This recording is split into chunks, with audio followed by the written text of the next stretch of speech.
চাঁদাবাজি মামলায় আমাকে বহিষ্কার করা হয়, তাহলে কোন ভালো মানুষটা ভবিষ্যতে রাজনীতি করবে? আমার এই হলো সবচেয়ে বড় চিন্তা। রাজনৈতিক কোন্দলে সবচেয়ে বেশি ক্ষতিগ্রস্ত হন কর্মীরা। তারই প্রমাণ ২৩ নং ওয়ার্ডের বিএনপির সাবেক সভাপতি আমিনুল ইসলাম আমিন। আজিমপুর কবরস্থানের চাঁদাবাজির অভিযোগে প্রথমে গ্রেফতার, পরে দল থেকে বহিষ্কার হন এই নেতা। বিগত ১৫ বছর নিজ ঘরে ফিরতে না পারলেও হয়েছেন ৮৭টি মামলার আসামি। চাঁদাবাজি মামলার ৯ নং আসামি আমিন, অথচ তার নাম আমিনুল ইসলাম আমিন। এই মামলা সংক্রান্ত বিষয়ে কথা বলতে গিয়ে আবেগপ্রবণ হয়ে ওঠেন এই নেতা। বলেন, এইভাবে মিথ্যা মামলার ষড়যন্ত্রের শিকার হয়ে দল থেকে ত্যাগীরা বাদ পড়লে ভালো মানুষ আর রাজনীতি করবে না। আমি আমিনুল ইসলাম আমিন, আমি লালবাগ থানার ২৩ নং ওয়ার্ড বিএনপির সভাপতি। আমি এক্স ছাত্র দলের সভাপতি ছিলাম ৯৬ সাল থেকে ২০০২ পর্যন্ত। কিছুদিন আগে আপনি অ্যারেস্ট হয়েছিলেন হ্যাঁ, এবং সেই বিষয়টা আপনি বহিষ্কার হলেন। কি ঘটনা ঘটেছিল? আসলে আমি কিছুই জানতাম না, মানে এখানে আমাদের দলীয় কন্দনের ব্যাপারটাও আসতে পারে, জানি না ঠিক। দলীয় কোন্দল মানে এটা কি? দলীয় কন্দল এখন নাইলে নাইলে আমি তো এইসব কবরস্থানে কোনো লোক কোনোদিন আমার দেখাও নেই, কোনো ব্যবসা বাণিজ্য করতে গিয়ে বা কোনো মানে ভিতরে ঢুকে কারোর সাথে আড্ডা মারতেও দেখেনি। এই কবরস্থানের বিষয়ে আমার কেন গ্রেপ্তার করলো, এটাই আমি জানতাম না। তা আমি একটা দাওয়াত খেয়ে আসি, আমি মানে সেনাবাহিনীর সিভিল অফিসাররা ফার্স্ট আমার ধরছে, পরে আমার কথা তুমি আসামি হবে না, এটা আমার নাম না, এটা আমি যে আমার নামে আমি দুঃশাসনের সময় প্রায় ৮৭টা মামলা হয়েছে ৪টা থানায়, লালবাগ থানায় সবচেয়ে বেশি। ওখানে আমিনুল ইসলাম আমিন, আমার ভোটার আইডি কার্ডে আমিনুল ইসলাম লেখা।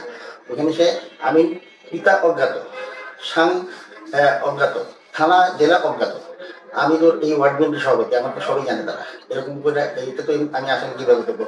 না তুমি আসামি জোর করে এই ধইরা আমার একটা জায়গার দ্বারা করে লালবাগ থানা থেকে ভোট চাই না, আমার লালবাগ থানা তারা নিজেরা দিয়ে দিয়ে আসে। এই অবস্থা এই এই এই তখন আমি জানলাম যে আমি বলে আসেনি কি হচ্ছে চাঁদাবাজি মামলা। এই হলো ঘটনা। কবরস্থানে কিসের চাঁদাবাজি মামলায় এই ঘটনাটা ঘটলো? মানে কবরস্থান বলতে আমার তো অনেক কর্মী আছে, যেমন বিরোধী দলের সময় তারা ছিল, অনেকে অনেক রকমের কাজ করে কবরস্থানে। আমার দু একজন ছেলে কাজ করে, ওদের সাথে ওরা কিভাবে কাজ করে ওইখানে? ওখানে যেমন চালার কাজ নিছে, একজন কন্ট্রাক্টরের কাজ পায়। ওরা আবার অনেক আগে থেকে অভিজ্ঞতা আছে ওদের, যারা কাজ করে। মানে আমাদের দলের কর্মীও, কিন্তু আমার কর্মীগুলো আমি সম্পৃক্ত হয়, কিন্তু ওরা কাজ করে, এটা আমি কিসের কাজ করে, চালার কাজ করে। চাল গাছ যে পায় নাই, যে পাইছে ওরে আয়সা বলছে যে তুমি কাজটা করে দেবে, যদি চান সাব কন্ট্রাক্ট দিচ্ছে, সাব কন্ট্রাক্টরের ওরে বুঝিয়ে দিচ্ছে কাজ, ওই চালানের কাজ করতেছে। কিন্তু চালার কাজ করতেছে এটাই জানি। কিন্তু পরে শুনলাম যে আমি সরে ধরে নিয়ে গেছি চাঁদাবাজি কারণে। চাঁদাবাজি তো কি করছে ওটা আমি জানি, যেহেতু আমি ছিলাম না যখন গ্রেপ্তার হয়, তখন আমি ছিলাম না, আমি জানি না।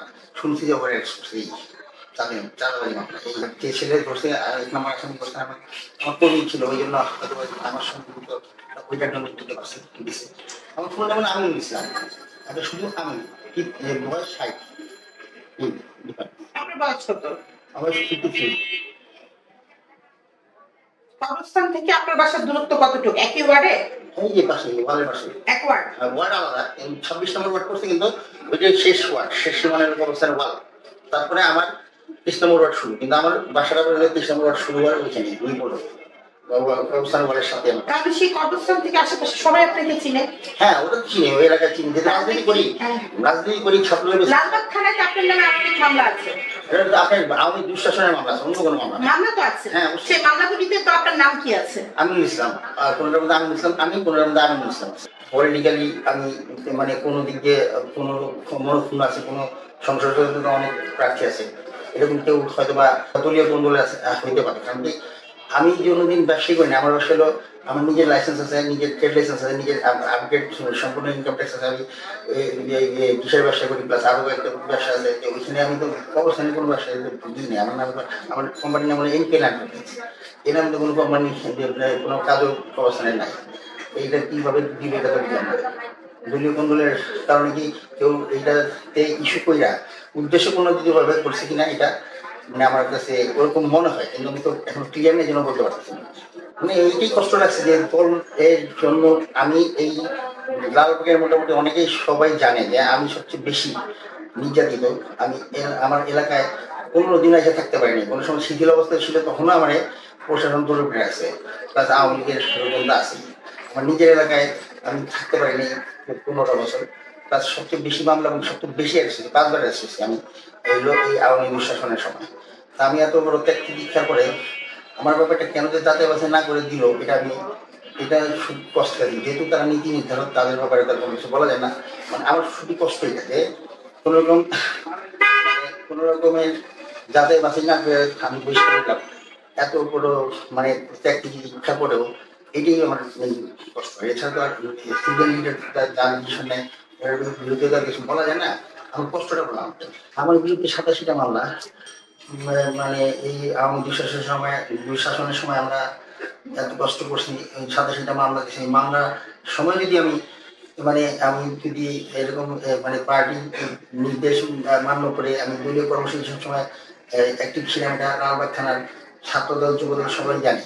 আমার এই অবস্থায় এত কষ্ট লাগছে যেটা হলো, যদি চাঁদাবাজি মামলায় আমাকে বহিষ্কার করা হয় তাহলে কোন ভালো মানুষটা ভবিষ্যতে রাজনীতি করবে?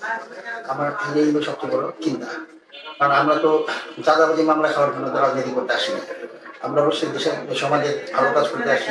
আমার নেতা তারেক রহমানের নির্দেশ মেনে সমাজে জনগণের আস্থা যেটা আছে এটা ভালো বড় রাখার জন্যই আমরা রাজনীতি আসি। আমরা চাঁদাবাজি করতে আসিনি। চাঁদাবাজি মামলাটার জন্য আমাকে যাদের কাছে না করে বসতে করার জন্য আমি খুব দুঃখিত এবং কষ্টে, এটাই আমার সবচেয়ে বড় কষ্ট।